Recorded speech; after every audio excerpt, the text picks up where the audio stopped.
Hello everybody and welcome to the Cyclical Investors Club YouTube channel. My name's Corey Kramer and today we're going to analyze Newmont Mining Corp. This one came in by request down in the comment section of one of my other video analyses. If you have a stock you would like me to analyze on the channel, just drop it down in the comments. If it's in the S&P 500, I share those on YouTube for free, and the rest of them I share on Patreon and in the full Cyclical Investors Club service on Seeking Alpha. Those links will be down in the description. The Patreon is $5 a month, and if you join there, you get a big discount if you ever decide to join the full Cyclical Investors Club service. So, as always, this isn't individual investing advice. This is just how I analyze stocks. And Newmont Mining is going to be a little different than maybe some of the other ones that I've done, because I pretty much don't. I usually only will share like a buy video or a buy rating if it's something that I'm actually buying myself. But every now and then I have just kind of certain guidelines and standards where I decide I'm not really interested in buying like a certain type of stock. And so this is kind of one of them. I think I do track this one still because it's in the S&P 500. And I almost bought it once. In fact, I thought I did buy it, but I went back and checked, and at least I didn't notice that I bought it. And if I did, I didn't own it for too long. But I know in 2021, when the market was near its peak, kind of the broad market was near its peak, and everything was kind of overvalued, I think I was looking at it in February when I checked. So yeah, I almost bought this dip here. I was definitely thinking about it. But I don't think I did. I don't have any record of it anyway. But in my mind, I thought I had bought like a very small position. So, but really what has happened is I bought quite a bit of metals I started buying in 2019. At the beginning of COVID, I bloated up kind of. I had a couple silver positions. I had like an 8% gold position. I had a big, I think maybe 8% platinum position. So because I had a lot of cash and I was buying a lot of stocks too, but I just had so much cash. I didn't want to sit on that much cash. It was yielding nothing at the time. And I figured with all the stimulus, we would get some inflation. And my thought back then was, I don't want to be sitting on 40% cash or 50% cash. Even though I was trying to buy stocks, I bought a lot of them. I bought over 30 just in March of 2020, but still I had a lot and I just didn't want to earn nothing on it. And I thought, well, if there is inflation, these pretty big metals position will help at least offset inflation. As it turned out, the silver positions did really well when I sold them. The gold positions matched inflation, so they kind of did their job. And I don't think I did great on the platinum. I don't think I lost money, but I think it was just like, okay, it didn't keep up with the market once the market really took off. Platinum kind of underperformed. So it was like an okay bet. It wasn't, I don't think, any worse than cash.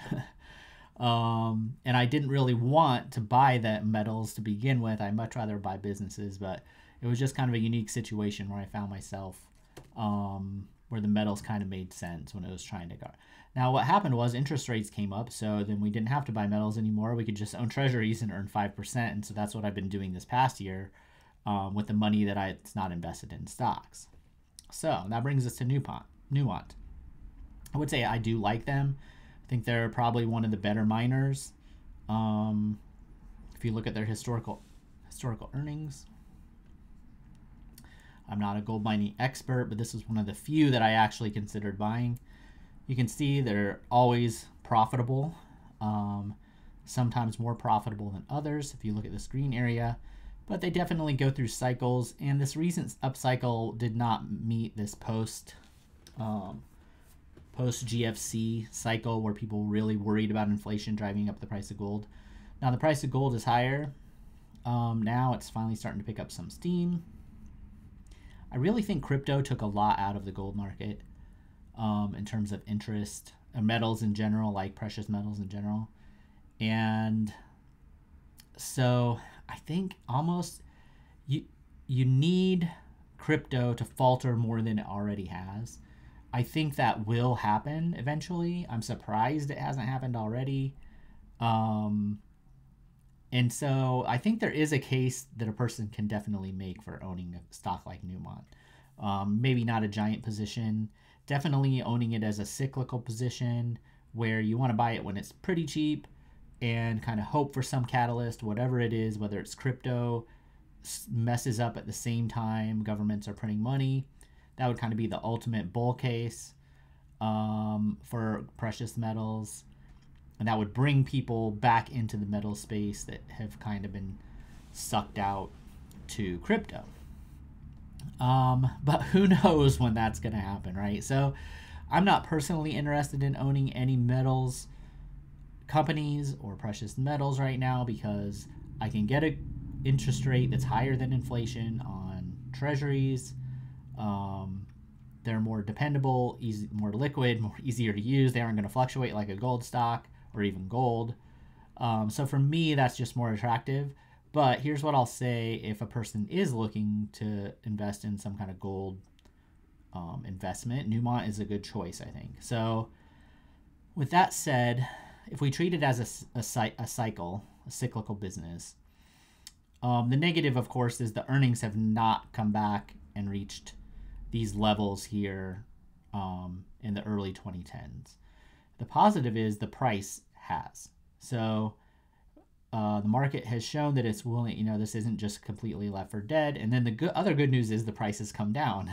So we know that if you buy at a price down here, the way I would think about this is the market has shown that under these certain conditions that we experienced in 2020 to 2022, and we also experienced mostly from 2006 to like 2012 with one dip here during the deep part of the recession, that the market is willing to pay these type of like say $60 a share, actually a little bit more over here. Up, we've seen 86 at the peak, but if you wanted to be a little more conservative, maybe take this other peak and say like $70 a share. So yeah, you could get anywhere from, let's say, 50 to 100% return if you buy around today's price, right?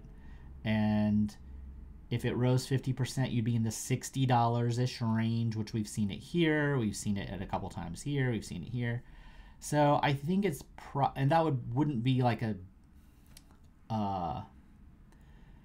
it would be a pretty high probability bet. I mean, like a 50%, to make 50% buying here would be pretty, I would say, a high probability of that happening within the next, say, 3 to 5 years. I mean, it could happen sooner, but whereas the downside, the real trough came here when the industrial recession was kind of going on. And you can see where it traded down into the teens. So if we just think about this as potential upside, potential downside, but really without that, I mean, this period here, the lows were 30, let's call it $30 a share. Deeper lows would be 15. So, and we're at 40. So this would be like 25% down would be kind of the base case if nothing really horrible happens. And then if nothing really spectacularly awesome happens and you just get a return back up to here, that's a 50% upside. So overall, but it could be 100% upside if you get a spike like this to get out at. I mean, that can happen. So that's the way I would think about it. I would think, okay, probably if things don't go well, time is kind of not on your side. If this just staggers down here and maybe falls another 25%, and 3 years from now you're down 25% and nothing's really happened, that would kind of be the base case downside. Base case upside would be you get up to like low 60s, and which is just this level in here. You can take your 50% profit pretty easy, and all you need is some kind of spike to send it up higher. Maybe it's earnings. Maybe it's some other external factor. Like I said, maybe people dump on crypto. Don't know. So it's okay. I mean, I think it would be all right to take a small position, 1 or 2% position here. I'm not going to do it, but we see that it's possible to get a double. We see that the middle probability is probably a 50% return at some point over the next few years.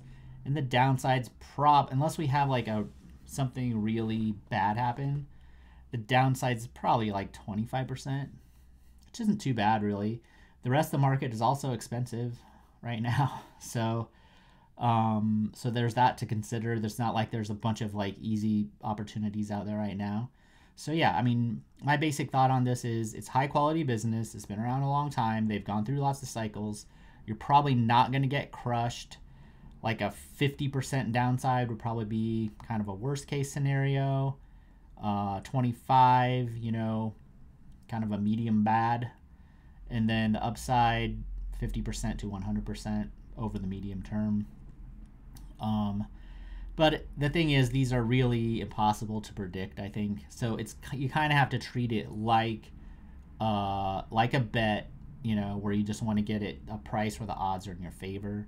Right now, I think they probably are tilted into the buyer's favor. So at least a little bit, and I would be willing to place like a small bet, 1 or 2%, and then, you know, maybe you have a decent chance of getting lucky and just making a little bit of extra better than the market, I think. So yeah, I mean, I don't have a lot of detailed gold analysis. I honestly don't think anybody really knows what gold's going to do. Everything's set up great for gold during this period here, and then but because crypto was around, it just didn't work. Basically, it worked a little bit, I guess. But if you compare this to like the wider market, I mean, you know, if I would have kept the gold position when I bought it, I think I bought it in March, like right in the, yeah, it was something, you know, I think I bought it a little before that. It might have been February. So yeah, like flat to down a little bit when the market's up like 100 and something percent since then. So it would have definitely underperformed the market, and so it's not really predictable, but it's cheap right now compared to everything else. You can't really look at the PE because it's cyclical. If you get a bump in earnings like this, which could definitely happen, I think the stock price, if I had to make a bet, I think it probably goes to 60, but it could take 2 or 3 years. You know, you just have to wait around for the macro and everything to kind of line up. Okay, I hope that was useful. Even though I'm not going to be buying it, all things considered, it doesn't look too bad. Thanks for asking about this one, and if you enjoyed this, hit the subscribe button, and I'll see everybody later.